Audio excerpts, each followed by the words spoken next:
Hi, தட்டுறோம், தாக்குறோம், தூக்குறோம் US எப்படி இருக்கீங்க? இன்னைக்கு ஒரு சின்ன அப்டேட் கொடுக்கலாம்னு சொல்லிட்டு தங்க தளபதியோட படம் ஜனநாயகன் வந்து 9th ஜனவரி ரிலீஸ் ஆகுது. உலகத்துக்கே தெரியும். நானும் சொல்றேன் 9th ஜனவரி 2026 ரிலீஸ் ஆகுது. அது கூட வந்து பராசக்தியும் ரிலீஸ் ஆக போகுது கேள்விப்பட்டோம்.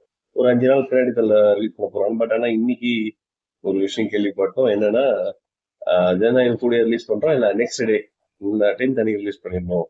தேட்டர் வேணும்னு சொல்லிட்டு ஒரு பெரிய ப்ரெஷர் போயிட்டு இருக்கு. தேட்டர் கிடைக்கல, எங்களுக்காக தேட்டருக்கு குறைங்க அப்படின்லாம் பேசிட்டு இருக்காங்களாம். இதுல வந்து எஸ்கே ரொம்ப இன்ட்ரெஸ்டடா இருக்காரு அப்படின்னு சொல்றதுதான் இதுல வந்து நம்ம ஏத்துக்க முடியாத ஒரு விஷயமா இருக்கு. அது வந்து என்னன்னா நோட்டபிள் சோர்ஸ்ல சொல்றதுனால அது இல்லைன்னு சொல்ல முடியுது என்னாலையும். இது இப்படி இருக்காம இருந்தா நல்லா இருக்கும். ஏன்னா துப்பாக்கின்ற ஒரு ஆயுதத்தை தூக்கி தளபதி வந்து யார்கிட்ட வேணாலும் கொடுத்துக்கலாம். எஸ்கே கிட்ட கொடுத்தாரு. அது கொஞ்சம் நன்றியோட இருக்கலாம் எஸ்கே.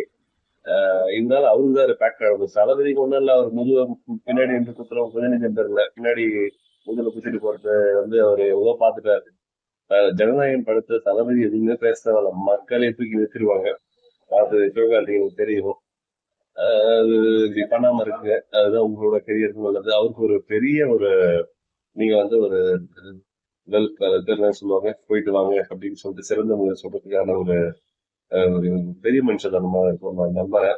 இன்னொரு விஷயம் இப்ப ரீசெண்டா பார்த்திருப்பீங்க. ஒரு 2 3 நாளா வந்து எஸ்கே படம் ஒண்ணா வந்து எஸ்கே படத்தை பார்க்கறத புறக்கணி போறோம் அப்படின்னு ஒரு பெரிய கோஷ்டி, அது மெயினா லேடிஸ் சொல்லிட்டு இருக்காங்க. இது எஸ்கேக்கு கொஞ்சம் கூட நல்லதே இல்லை. ஏன்னா ஒரு நல்ல கரியர் டெவலப்மெண்ட்ல போயிட்டு இருக்காரு. எல்லாரும் ஒரு படத்தை பார்த்துட்டு இருக்கோம், நாங்க பார்க்கவே போறது இல்லைன்னு சொன்னா அது பெரிய அடி ஆயிடும். அது அவருக்கு ரீச் ஆகும் நான் நம்புறேன். ஓகேங்களா? இது ஒரு சின்ன விஷயம் இல்லை. இது என்ன இதுக்கு பின்னாடி ஒரு பெரிய அரசியல் இருக்கு. அவருக்கு எவ்வளவு ப்ரெஷர் நமக்கு தெரியாது. பட் இப்படி பண்ணாம இருக்கிறது ரொம்ப நல்லது. எனிவேஸ், இது சின்ன அப்டேட், அது சொல்லதான் வந்தேன்.